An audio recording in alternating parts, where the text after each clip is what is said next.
Здравейте, аз съм Габи Мишева, а това тук е Кралата Милка. Днес, както сте разбрали от заглавието, ще си играем с антистрес неща.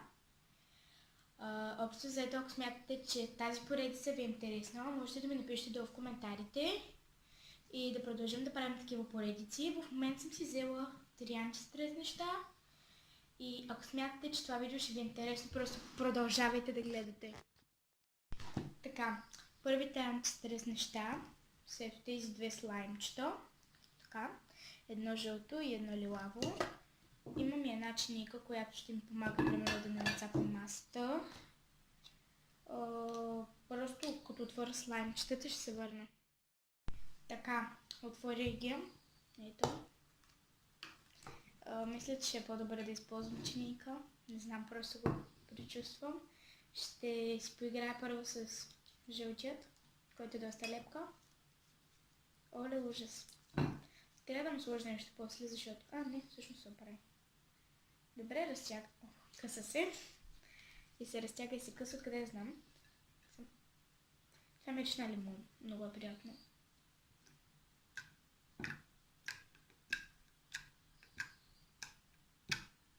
Не знам дали се чува, но тези, които обичат ASMR.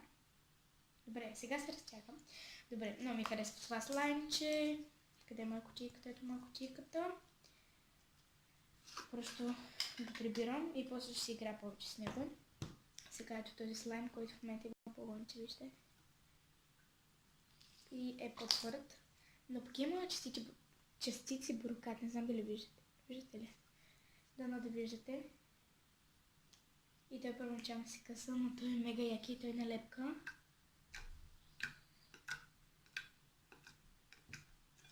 Не знам, много е як.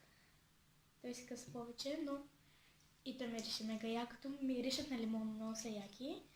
Просто сега ще си ги пребера и после ще продължа да си играя с тях. Нека да преминаваме към следващото нещо.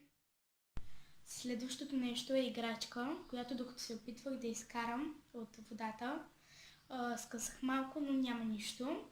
Това е играчка, която първоначално е много малка и после става много голяма, расте във вода. Оставя се за 24 часа, но аз си оставих за 48 и ето го резултата.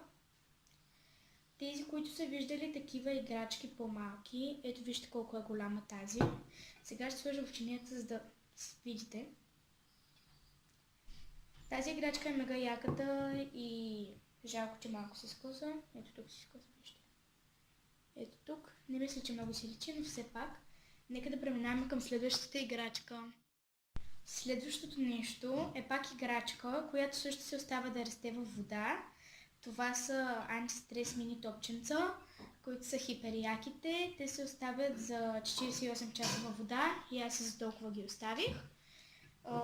Много са яки. Вижте. И ако ги напълним в балон, не знам какво ще стане, така че сега ще се опитам да потърся балон и да напълна малко антистрес топчета и да видим какъв ще е резултатът. Така, хора, не намерих балон, затова взех една гумена ръкавица, която сега ще напълним с антистрес топчета и когато я напълня ще се върнем, за да видим резултатът. Така, хора, напълних ръкавицата и ето как изглежда. Много е приятно за играене.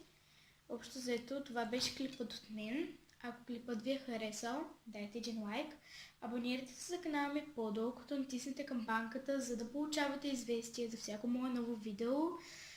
Наистина се извинявам, че не съм толкова редовно тук в YouTube.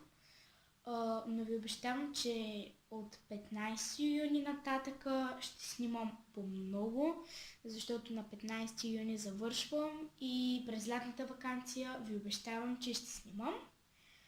Скоро очаквайте и нов кавър, защото вече имам статив, а в момента снимам от трипод.